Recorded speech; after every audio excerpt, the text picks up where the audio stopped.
Assalamualaikum warahmatullahi wabarakatuh. Halo anak-anak, selamat pagi. Bagaimana kabar kalian hari ini? Semoga dalam keadaan sehat dan selalu semangat.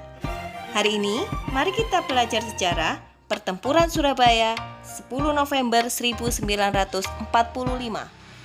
Salah satu peristiwa bersejarah bagi bangsa Indonesia adalah Pertempuran Surabaya. Peristiwa ini terjadi pada tanggal 10 November 1945 di kota Surabaya, Jawa Timur. Peristiwa ini adalah pertempuran pertama pasukan Indonesia dengan pasukan asing setelah proklamasi kemerdekaan.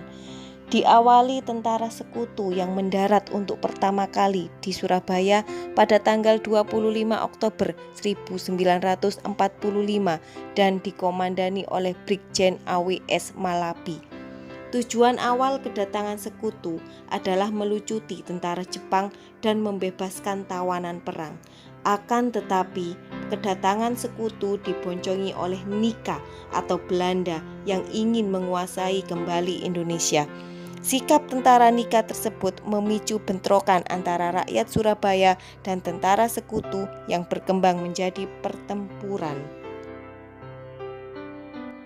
Apa yang melatar belakangi terjadinya pertempuran Surabaya?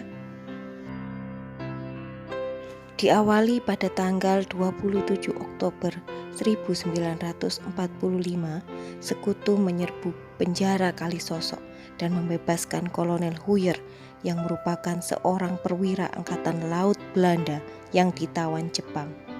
Sebagai balasannya, tanggal 28 Oktober 1945, pos-pos sekutu di seluruh kota Surabaya diserang oleh rakyat Indonesia. Dalam berbagai serangan itu, pasukan sekutu terjepit. Keesokan harinya, tanggal 29 Oktober 1945, para pemuda mampu menguasai tempat-tempat yang telah dikuasai sekutu. Komandan sekutu menghubungi Presiden Soekarno untuk menyelamatkan pasukan Inggris dari bahaya kehancuran.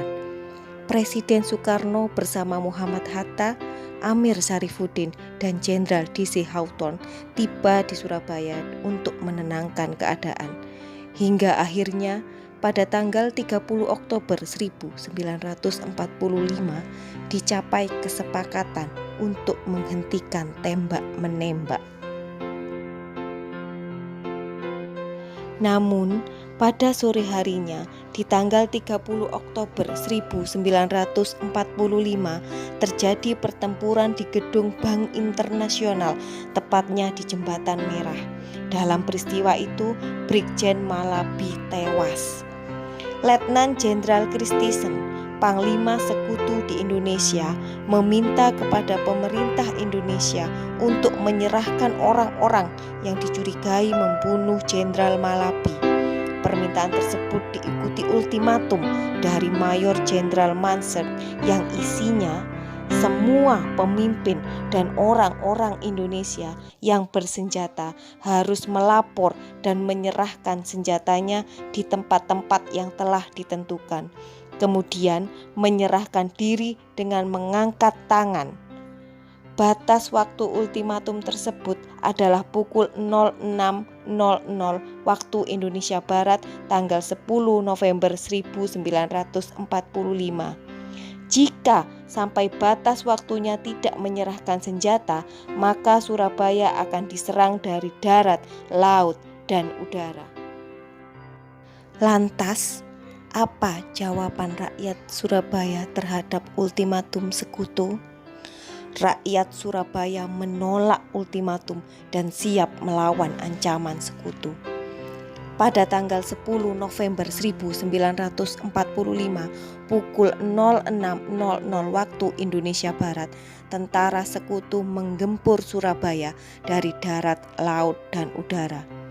Di bawah pimpinan Gubernur Suryo dan Sutomo atau yang dikenal dengan Bung Tomo, rakyat Surabaya tidak mau menyerahkan sejengkal tanah pun kepada tentara sekutu. Dalam pertempuran yang berlangsung sampai awal Desember itu, banyak pejuang Indonesia yang gugur. Pemerintah menetapkan 10 November sebagai Hari Pahlawan. Terima kasih sudah menyimak pembelajaran hari ini dengan baik. Tetap jaga kesehatan dan semangat belajar ya. Wassalamualaikum warahmatullahi wabarakatuh.